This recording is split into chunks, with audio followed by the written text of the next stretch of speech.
Hi everyone from Dunrovin Ranch in Lolo, Montana. It's a lovely fall afternoon and I am here with Maggie Reardon.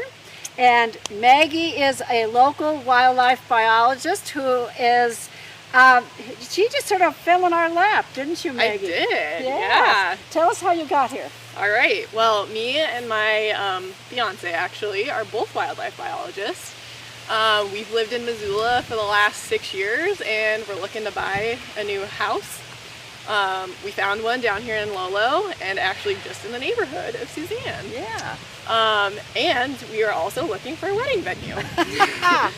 So these guys host weddings and we were looking around and it fit perfectly with what we were looking for, and also fell in love with the people who run it immediately, and bonded over wildlife like instantaneously. Yeah. So Yeah. just kind of worked. Wonderfully. Yeah. So they live closer to the Lolo Creek, just a little bit south of us here. And it's just terrific having them close by because I can ask them wildlife questions, particularly about birds. Neither Sterling nor I are ornithologists. Sterling's certainly more of an ornithologist than I am. But Maggie's actually done work on birds. And in fact, you are an associate researcher at the University of Montana. Is that not correct? That is correct. Yep. I work for what's called the University of Montana Bird Ecology Lab. So. And you know, that's a small title for a very big, nationally significant group of researchers. I don't think that people understand just how big a deal it is. Can you explain a little bit? I mean, the University of Montana is a small university, but we definitely have a lot of big researchers at the university. We kind of have all the amenities of a really large university because our wildlife program is so successful. And so we'll talk about this a little bit more later, but this book that we're going to kind of do the program around talks about a lot of the researchers that I've had the pleasure of working with and that exist at the University of Montana. So. And it was the bird research program that really started this entire cyber operation. Eric Green from the University of Montana, Project Osprey, asked us, because he knew that we were interested in wildlife, if we would put a web camera above the osprey's nest, and this was in 2011.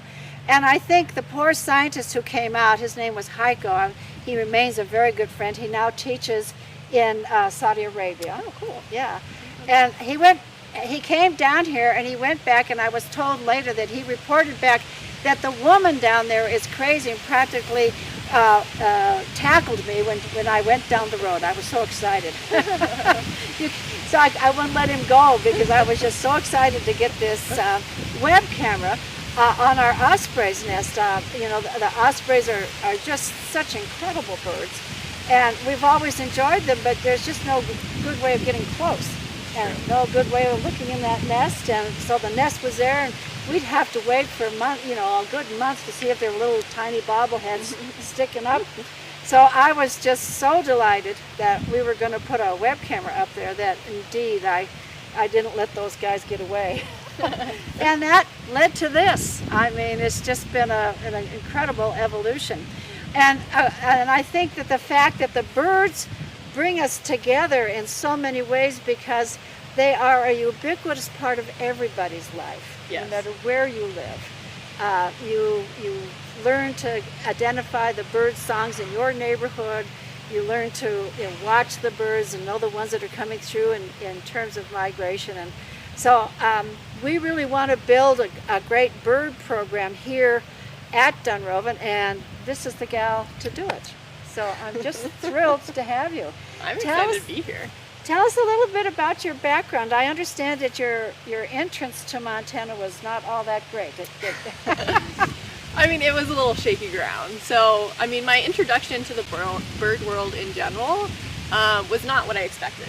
I grew up loving animals, and like most people who do, like they think that they're going to go like the veterinarian route. In fact, you have vets in your family. I do. I have, my grandpa was a veterinarian, and then 3 of his sons. So 3 of my uncles are practicing veterinarians in Iowa.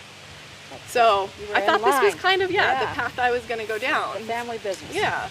I did an internship there and I loved it, but like something was missing from it, and I think it was the outdoor aspect, you know, like being inside a building all the time. So I even like thought about going down the like bigger animal, like Right. Horses. Yep, exactly. Or going into wildlife veterinary medicine. And I ended up landing a job at Colorado Division of Wildlife. It's now Colorado Parks and Wildlife, sorry. They Right. changed the name and I Yes. can never get it right. Yeah, they added parks. They did that in Montana too. Yeah, the merger. Yeah. Right. So I had my first job there working with birds on a mountain plover and kind of just fell in love with it. I was still in my undergrad at the time and ended up taking ornithology, learning more about birds, and as you do with anything, the more you learn about something, the more you fall in love with it. And so it's just kind of history from there. This was at Colorado State? Yes, this is In at Fort Colorado Collins. State. Yep, Yeah. exactly. So Great wildlife program there as yeah, well. excellent program. So Right. I've been really lucky with my wildlife Yeah, program. no, really a good program. And a good vet school too. Yeah, absolutely. Both, yeah. Yep. And so I figured I could go either route too when I Right. was going. Right. So I ended up staying on that job for a little while. It rolled into a master's position for me. So I started my master's program down at Colorado State University. In the meantime, my parents had moved up to Helena, Montana, which is about two hours from here, 2.5 hours. East and over the divide. Yeah. It's on the eastern Gonna side go of the over a nice divide. pass. Yeah. It's a different. The divide in Montana, by the way, is a divide. Yeah, I mean, it really absolutely. divides the ecological zones. Definitely. Yeah. Yeah.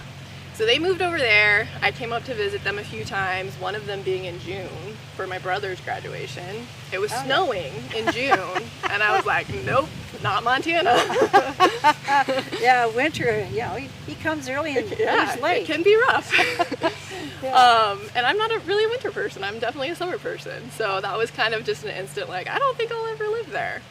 But literally like 2 months after that happened, my advisor got a job up here at the university and asked me to come with them. And who's your advisor? So I was being co-advised by Paul Lucas and Vicki Dreitz. So they're actually a married couple, and they were both working at the Division of Wildlife in Colorado, and now are both professors at the university. Wow, that's great. Yeah. So we were kind of like a little unit that moved up here. And What year was this? That was 2011. Okay. Yeah. So I've been up here for a little while now, and I thought I was going to come up here, finish my master's, move back down, and yeah, I just never left. I fell in love with Montana and the people, and yeah, it seems like it's going to be my home for a while. So. Yeah, it's an easy thing to do to fall in love with Montana. Yeah, it just a lot of pulls you people in. come and they don't leave. Yeah. Yeah, that's wonderful. So, Maggie, let's talk about the bird program that you're going to be developing here. Okay. And she's kind of starting off with my direction a little bit to build on the things that have worked in the past. But as we go on, she will work with you guys to figure out where to take the whole program. So this should be an interactive program. As she gets to know you and as you get to know her, we can veer off into new directions. Absolutely. Yeah, but one of the things that we thought we would start with is last spring, some of you read the book The Wonder of Birds with me by Jim Robbins, who is a Helena author and who is willing to come back. And so I asked Maggie if she wouldn't take a kind of a slow read through The Wonder of Birds, because that book really talks about birds in all kinds of different ways. It does. Yeah. And that's one thing I've loved about reading the books so far. Like, it just covers so many different topics, and you get more of appreciation about like these little things that you might not ever have thought about when you watch birds even, you know. And like, it starts off with kind of the evolution of flight and like how hummingbirds are so amazing, and then goes all the way into like chickens and, you know, like what sort of things that we as humans gain from birds. So the book is going to be super fun to go through. We're going to kind of break it down, doing only a couple chapters a week. Right. It's definitely not a requirement to read them, but they'll just kind of give us direction as to what topics we're going to cover. And like Suzanne said, you know, if you guys get more interested in topics or want to learn more about certain things, we can definitely branch out or expand things more or slow things down or speed things up, or you know, like it's going to be very interactive and based off of what you guys are enjoying. So. Right. And so it won't be just the book either. Maggie's going to collect videos that illustrate certain things. So it's really kind of a deep dive into all the aspects that the book covers. I'm really looking forward to this. I've already learned a bunch of things just from being around Maggie. One was, if you read our magazine this month, Mackenzie Cole, who wrote the article, asked her what her favorite bird was. Which is a hard question. It is a hard question. And you answered? I answered the common nighthawk. I kind of have seasonal favorite birds, but one of the reasons I love the common nighthawk is because it just like screams summer to me. Like once you hear the nighthawk calling at dusk and dawn, you just know it's summer and those longer days are here and that, you know, like barbecues are happening and all the great stuff of summer. And so that's one of the reasons why I super love that bird. Well, and they're not hawks. They aren't hawks, sorry. That is something that like is it's a misnomer with their name. They are not hawks at all. They're closely related to nightjars and four-wheels. They fly around and they're insectivores, so they'll fly and catch insects in the air, but yeah, they are not predatory towards other birds. But we do have them in Montana, and you say we have them right in this area. Yep, they're very common. And poor wills as well. Maybe one of the things you could help the audience with during your first chat is to have some of the bird songs, because I know I've heard them. Once I didn't even really know about them, I'll be honest with you. And based on the article, I said, I gotta look this up. Well, who are these nighthawks? I don't know much about these birds. And once I heard it, I said, oh, I've heard them a million times. Yep. And they're associated with sagebrush, is that correct? Yes, yep. Yeah. Yep, they are typically in sagebrush habitat. So like a lot of them will nest up just right behind us. Oh, maybe we could go and find someone. That'd be fun. That'd be cool. Well, the reason we're in this particular spot, is we are going to put up what's called a bench. And we call this area of the ranch the bench because it's kind of a flat spot that drops off to our riparian forest. And wherever you have a switch from ecological zones, from a grassy area to a forest, that's where lots of wildlife likes to hang out. And even though we've had bird feeders on our perch, which is near from the osprey's nest, I suspect, in fact I know, we'll get some additional species of birds coming and visiting the bird feeding station that we are going to put up here. And at this point I'm going to ask James to join us. I'm going to introduce James. This poor guy just has no idea what he's getting into. Not at all. You've all heard me talking about James, and I've admitted to courting James because I've wanted this guy as my business partner for a long time. He is a guy who knows one heck of a lot about sound and about live streaming and about technology, which is our admitted big weak point. Plus he can build anything. He's really clever. And so that also fits a gap that we've not had. I think my shoe size just got like 5 sizes bigger all of a sudden. No, so tell us how you came here.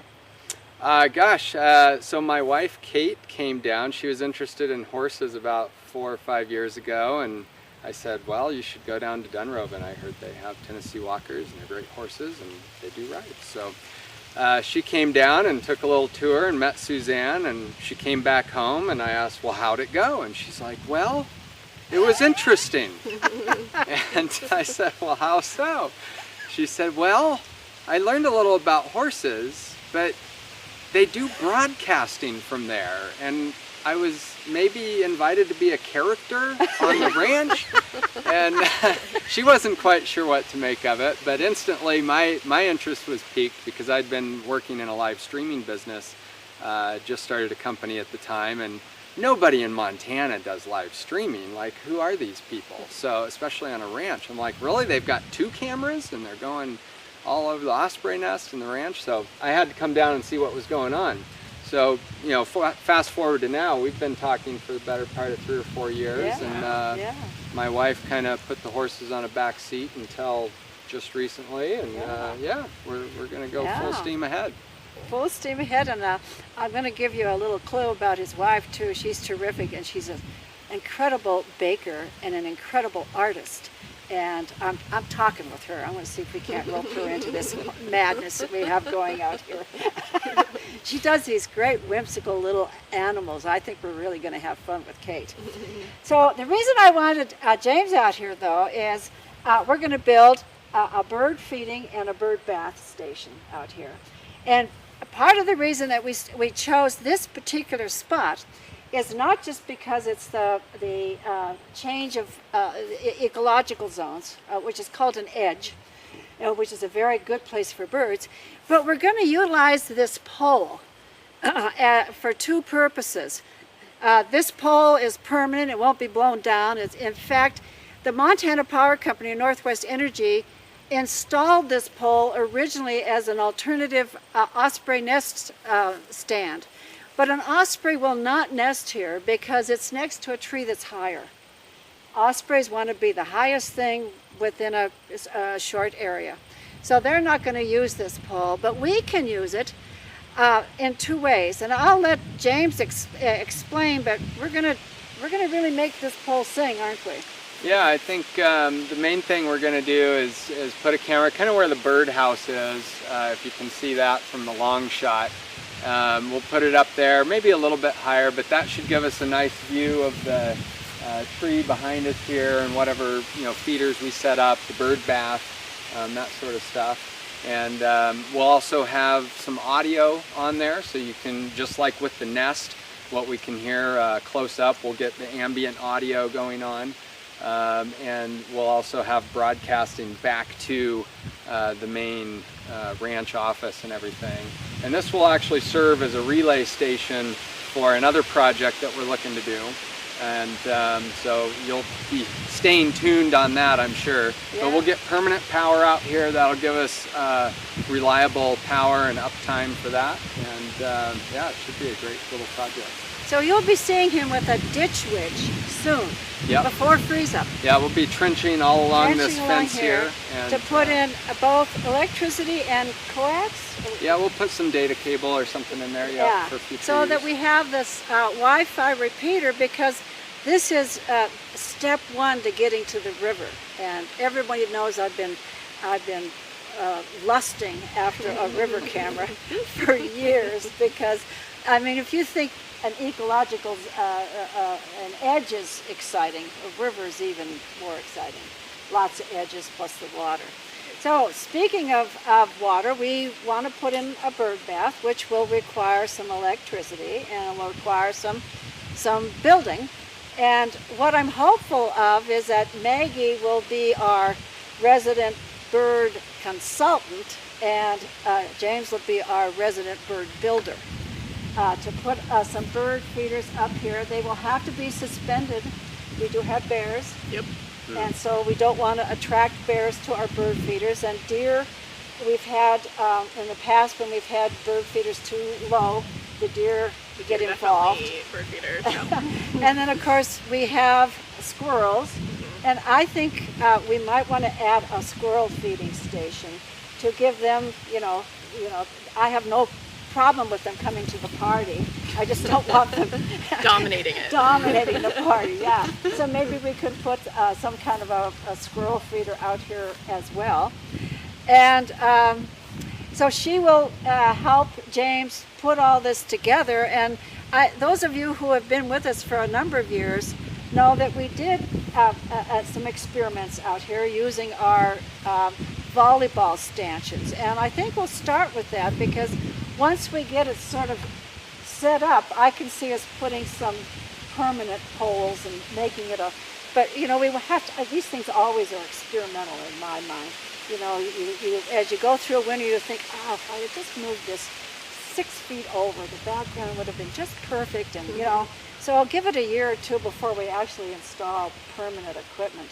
And it always takes time to get the technical kinks worked out too. Yeah, yeah. Put it in one spot, the rain blows stuff into it, the lens gets dirty, whatever, the microphones fail. Right. So it takes time to work that out. It takes time to do that. We're even talking about some infrared lights that would give us some night viewing as well. And we wanted to also include Annie's tree. Everybody remembers this. You all sent me the gift certificate to buy a tree in Annie's name. This is a little fat Albert spruce, which means it'll get broad and not quite so tall, like the ones that are around the office. And many of you have been finding cedar waxwings. They seem to like the spruce. But this will give the birds some cover, won't it, Maggie? Yeah, it definitely will. Especially with bird baths, birds like to have a space to go to. They like to have the water kind of opened area and then to have a place to go to cover. So like this will be a perfect little bush that they can, if they see a predatory bird fly over, that they can duck and cover in. Get in out of harm's way. So yeah, once this grows a little bit bigger, it'll be perfect. So you've gotten to know the areas really well. Maggie, what kind of species might we see at this particular bird feeder? Oh, at this particular bird feeder? Well, this time of year, everything's kind of slowing down with migration, but cedar waxwings are still going through riparian areas. We have a lot of hermit thrushes that are flying through right now too, and song sparrows. I currently work at a banding station, and so our numbers are going down, so we can kind of see the peaks and the lulls in the migration. But we've been catching a bunch of hermit thrushes still and song sparrows. Trying to think of what other birds have been kind of... Yeah, woodpeckers will be here, and some of them stay all year. So northern flickers will be here all winter. We have pileated woodpeckers still here now, and some Lewis's woodpeckers. Suzanne was just telling me that there was a nest here this summer that they found. Yes, and we don't get Lewis's woodpeckers out by the osprey's nest. No, I only see them in this forest. Yeah, Lewis's are pretty particular about their habitat that they pick. They are a species of concern in Montana, but the Bitterroot Valley is a breeding hotspot for them. So that's why they've been nesting here, and they love the riparian area. And they have a kind of a nasty habit at bird feeders. Yeah, they're bullies. They're bullies. Once they find a bird feeder, they'll come in and they'll kind of dominate, and you'll see they'll even go against magpies and stuff that are much bigger than them. So. Yeah, they clear the place, and then they eat. And then I've even seen them hang out in the tree, waiting for another bird to come, just so they can clear it out. They're not even eating; they're just being a bully. But they're a pretty bully. They are. They're beautiful bullies. We should get some wood ducks here too in the spring. Yeah? Have you had wood ducks here? We have wood ducks, and they will great. come up on the edge, and they do eat from the seed feeders. Do you have any wood duck boxes down there? Well, what happens is the riparian floods in the spring, and we commonly have wood ducks, and those are really beautiful. Awesome. Yeah, those are great birds. Definitely. Well, Maggie, your first session is going to be? Tomorrow, actually, at 7 p.m. A chat. So, yep. So get we'll on kind chat. of do a meet and greet sort of thing, maybe play a little bit of bird trivia, and kind of get a feel for what you guys are interested in too. So, yeah, it should be fun. James is going to arrive here the first week of October, so we should be getting this all together during October. Ditch Witch, get the infrastructure in, and then Maggie, you can come and help us position those, get the bird feeders set up, and then I'm not sure what we'll do for a bird bath, but I'll send you out to the junk pile. I've heard some crazy ideas. We'll see what's going to happen. And if you've got ideas, give them to us. We'd be happy to check them out. Yeah, and pictures of other creative bird baths or rustic bird baths or whatever. Yeah. Pictures are always fun. Yeah. So. We'd like something that's got a ranch flavor. Absolutely. Yeah, we're not going to go buy a bird bath. Right. That sounds way too uninteresting. Right. Yeah. Okay, thank you. Thank you both, and I'm so excited to make this happen. I'm just really excited, and I think it's going to be lots of fun watching and lots of fun playing with Maggie with birds. So we'll say goodbye. Thank you very much, everybody. Thank you for joining us, and we'll see you tomorrow at 7 p.m. with Maggie on Chat.